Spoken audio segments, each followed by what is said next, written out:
The news of Luna's tragic death spread through Los Angeles like wildfire, igniting headlines, social media posts, and water-cooler whispers that the beloved young woman had succumbed to her wounds in a downtown hospital ward.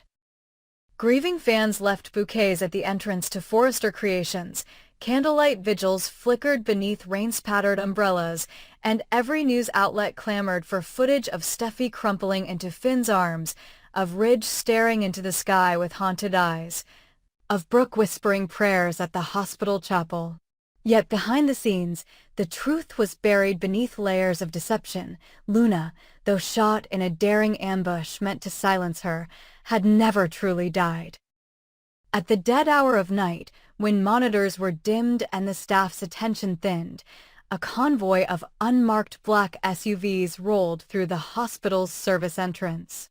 Inside, masked paramedics transferred Luna's limp form onto a gurney, swapped her ID band for that of a terminal patient whose body had already been claimed by the coroner, and moved her through a labyrinth of sterile corridors to a secret elevator hidden behind a janitor's closet.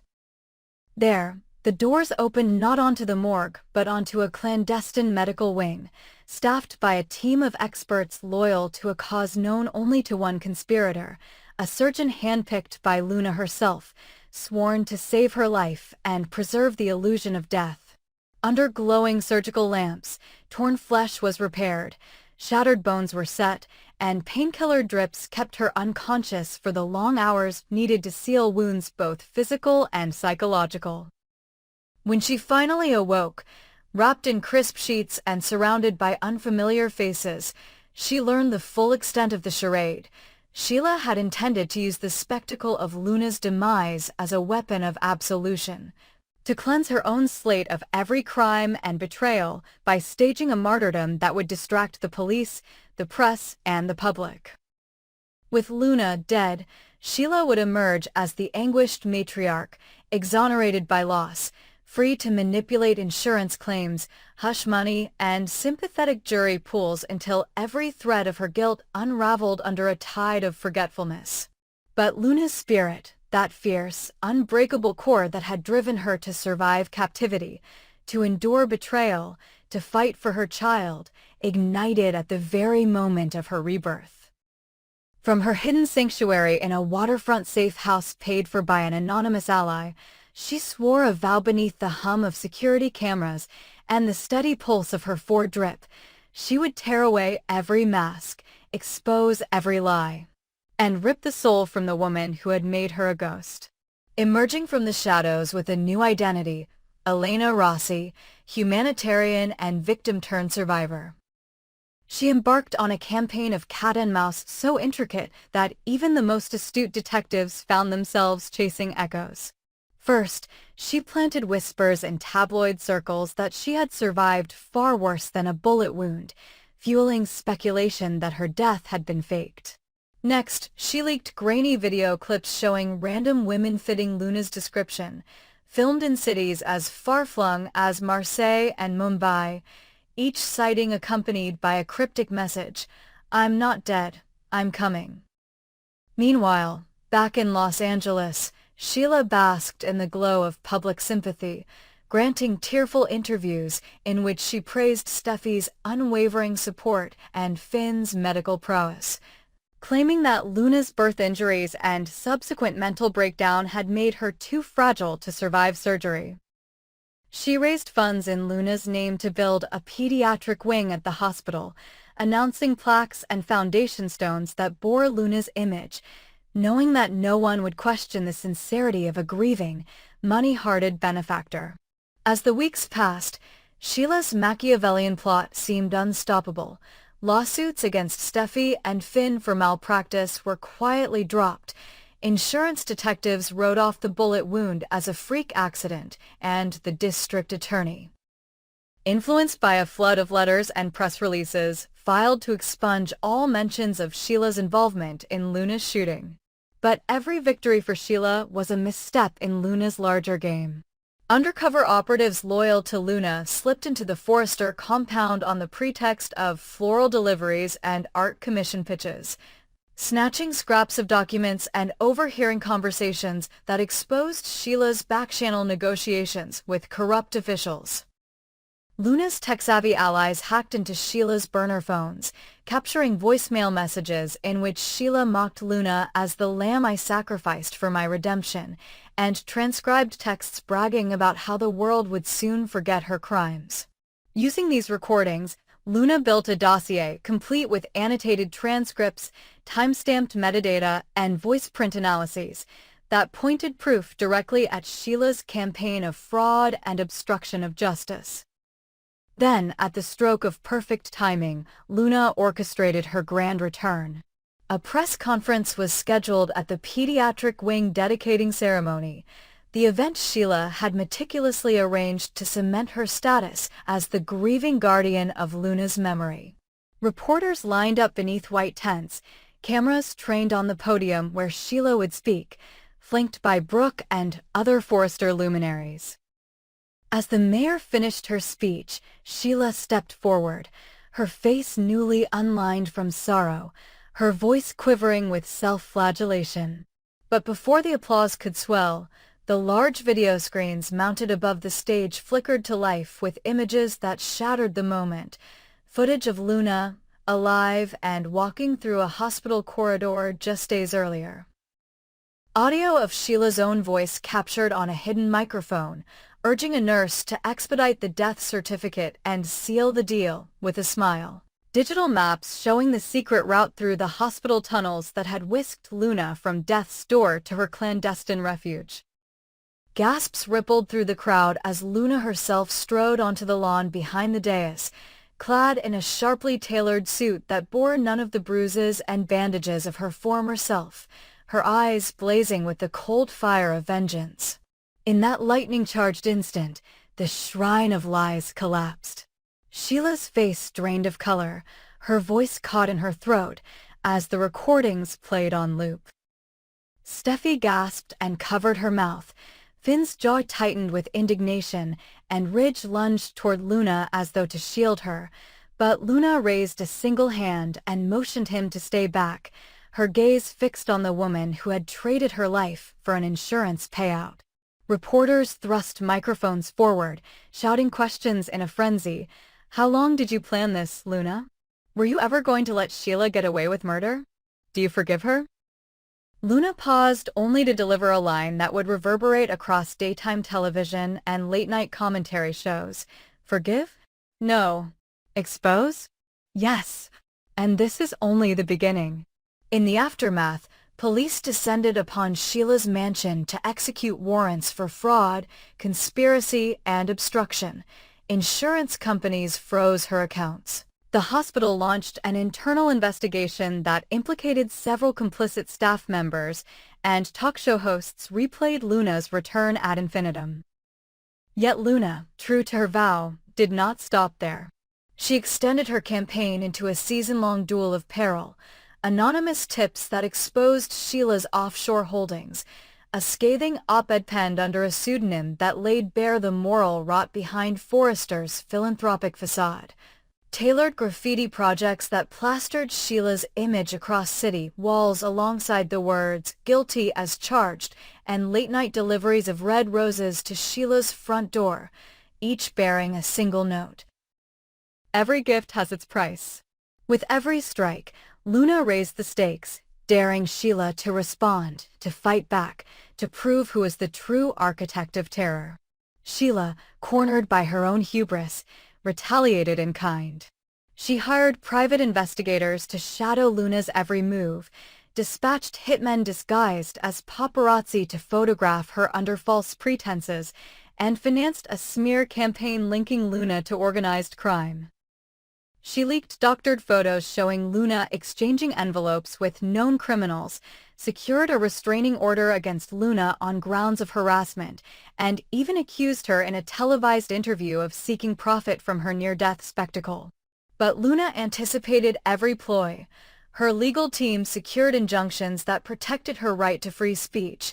Her online followers debunked every fake image, and her allies in the media refused to run Sheila's allegations without corroboration. With each failed gambit, Sheila's power receded, and Luna's legend grew, transforming her into a mythic figure of righteous revenge. As the duel escalated into the crucible of prime time, the question on everyone's lips became not who killed Luna, but who will break first? In living rooms across America, viewers tuned in to witness the showdown. Luna, the survivor-turned-specter, relentless and unbowed. Sheila, the matriarch-turned-monster, isolated and unraveling. Each episode of their war brought new revelations, new deceptions, new risks, secret meetings in fog-shrouded warehouses, stolen laptop drives exchanged in shadowy parking garages, anonymous envelopes stuffed with photos of a vulnerable Hayes tagged as collateral. Through it all, Luna maintained the moral high ground. Her victimhood gave her immunity from scorn, and her transparency gave her credibility. Sheila's compliments about Luna's bravery now rang hollow, drowned beneath the weight of her own exposed corruption. And so the game continues, a merciless cycle of attack and counterattack, with Luna's ghost haunting every boardroom, every courtroom, every red carpet. Sheila, once untouchable, now skitters like a wounded animal, hunting for safety and secrecy. Luna, reborn in fire and vengeance, prowls the city's underbelly, bent on slaying her oppressor in the public eye. In a world where identity can be erased, death can be faked, and innocence can be weaponized, only one truth remains unambiguous. In the contest of who is more dangerous, Luna's ghost wears the crown. And as Los Angeles watches with bated breath, they know this confrontation will redefine power, violence, and justice in their city forever. Liam lay on the stainless steel slab of the operating theater, his chest rising and falling in slow, mechanical breaths as the surgical team clustered around him, the blue glow of monitors painting ghostly shadows on their faces. Only hours earlier, he had been rushed in after the fateful gunshot tore through his shoulder and lodging dangerously close to his brainstem, leaving him unresponsive, his life dangling by the slenderest of threads. Across town, the Spencer penthouse was a war zone of its own. William Bill Spencer paced the marble floors like a caged lion, phone clutched in a white-knuckled fist as he barked orders at security chiefs, lawyers, anyone who might give him assurance that his son would pull through. Wyatt, Liam's half-brother, hovered at the doorway of their father's study, face ashen, eyes red-rimmed from tears. While young Kelly clutched a worn teddy bear, her tiny knuckles whitening with the force of her grip, too young to understand the gravity, but old enough to sense the fear that hummed through the air. In the adjacent living room, Caroline Spencer, Forrester sat motionless on the edge of the couch, hands folded like prayer beads, her own teardrops falling silently onto the silk cushion as she replayed the moment Liam slumped to the floor after the shot, hearing only the hollow echo of a gun's bark in the sterile clinic hallway. Back at the hospital, Dr. Bridget Forrester, steely yet compassionate, guided the neurosurgeon through the final phases of the bullet extraction, her voice calm against the symphony of beeping machines. Beneath her gloved fingertips, the ground shifted. The scan that had revealed a terminal glioblastoma, an incurable tumor she had broken to Liam himself only days before, resolved into a shadow, a phantom of pixels masquerading as malignancy. The tissue she inspected under the microscope was healthy, unmarred by the cancer she had feared, and as she traced the bullet's path through Liam's temporal lobe, she recognized that the tumor had been a misread image on an overtaxed MRI machine, misdiagnosed in the rush to treat his purported final-stage disease. A hush fell over the operating room as she relayed the discovery to the lead surgeon. Liam's prognosis, so grim moments ago, was wrong. He had no tumor, no ticking clock, only the trauma of the gunshot and the unknown length of his coma. Meanwhile, word of Bridget's revelation ricocheted through the Spencer circle like an untethered spark. Bill's phone buzzed, an urgent text from the hospital administrator confirming the elimination of the previous terminal diagnosis, and he felt the walls close in around him as hope collided with fear. Should he broadcast this miraculous news immediately, rally his fractured family around the promise of Liam's recovery, or should he wait until Liam stirred from his unconsciousness, sparing his son the chaos and false dawn that could scar him if he awoke to a cacophony of relief and recrimination? In the dusky light of the penthouse, Kelly looked up at her Uncle Wyatt with tear-streaked cheeks and whispered, "Is Liam going to be okay?" Wyatt swallowed against the lump in his throat, his own heart battered by guilt for having pointed Liam toward the very clinic where the shooting took place. He wanted to shout the good news, to cradle Kelly and Caroline in a triumphant embrace, but he met Bill's glare across the room and bit back the impulse. Caroline, who had only hours ago believed her adoptive brother had mere days to live, felt her own pulse quicken in the stunned silence. A flicker of anger ignited in her soul. Anger at the hospital for the misdiagnosis, anger at herself for not demanding a second opinion, anger at the world for testing her so cruelly, but beneath it lay a deep, trembling gratitude. She rose from the couch and crossed to Bill, placing a tentative hand on his arm. "He doesn't even know what we're facing," she murmured, voice catching in her throat. "If he wakes to riots of relief and blame, what will that do to him?" Bill's jaw clenched.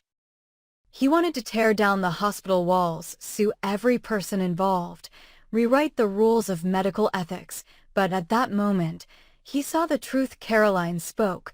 Liam needed calm, not a media circus, when he opened his eyes again. In the halls of Forrester Creations, Ridge Forrester had received the call in the midst of a high-stakes design pitch. The news of Liam's coma had been a somber counterpoint to aggressive runway deadlines, but the update of Bridget's discovery was nothing short of seismic. Ridge cornered Finn Logan in the back hallway, his voice low but urgent. Bridget found no tumor. It was a false positive. Liam could recover fully if they managed the head trauma right. Finn's medical mind whirred with possibilities. The care protocols needed adjustment, the sedation schedule to be carefully tapered, the risk of infection from the gunshot wound to be closely monitored. Yet beneath his clinical detachment was the fierce loyalty he bore his wife Steffi's family. If Liam awoke to a room full of lawyers arguing over disclosure, what trauma would scar him deeper than the physical wound? That evening, the Spencer penthouse blazed with muted activity. Lawyers drafted statements, but no press release was sent. Private investigators trawled the hospital for information, but any leaks were met with threats of legal action. Bill circled the glossy conference table like a general plotting his next move.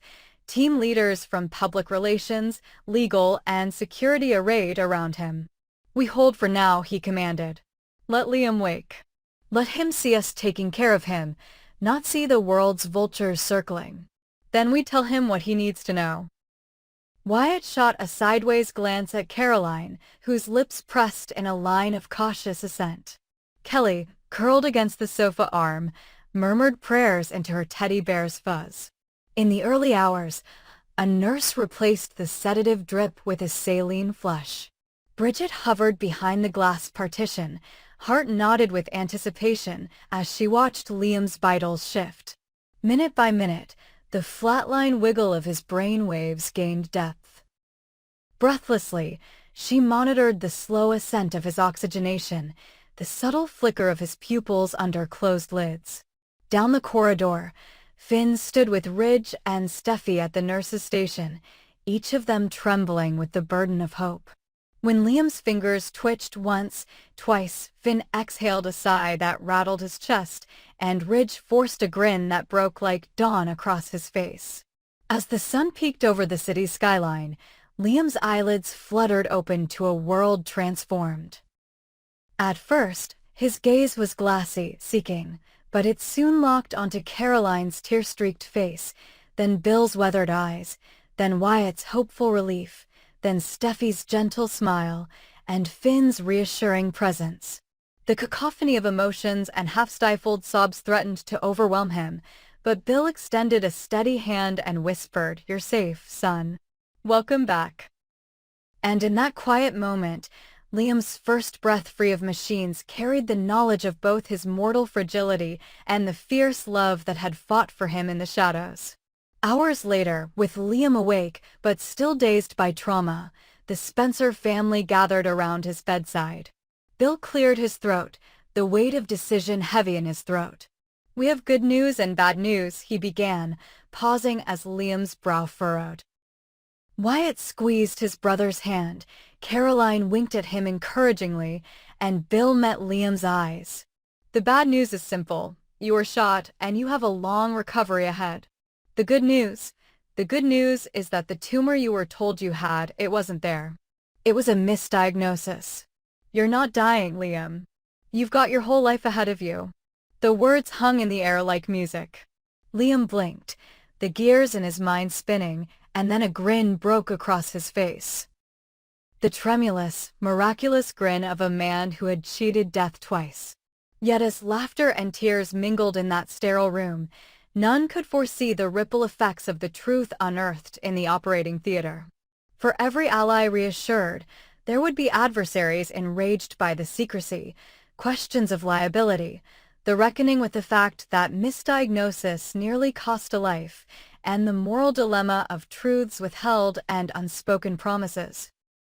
The Spencer family, once torn asunder by tragedy and betrayal, now faced a new crucible: how to rebuild trust on foundations shaken to their core, how to live with the knowledge of mistakes made in haste, and how to carry forward the fragile gift of Liam's second birth. In the days to come, alliances would be tested, revelations would explode like fireworks in the night sky, and the question of what happens next would write its own story. One born of both mercy and misstep, of sorrow redeemed and hope reborn, in the ever-twisting saga that only life itself could script.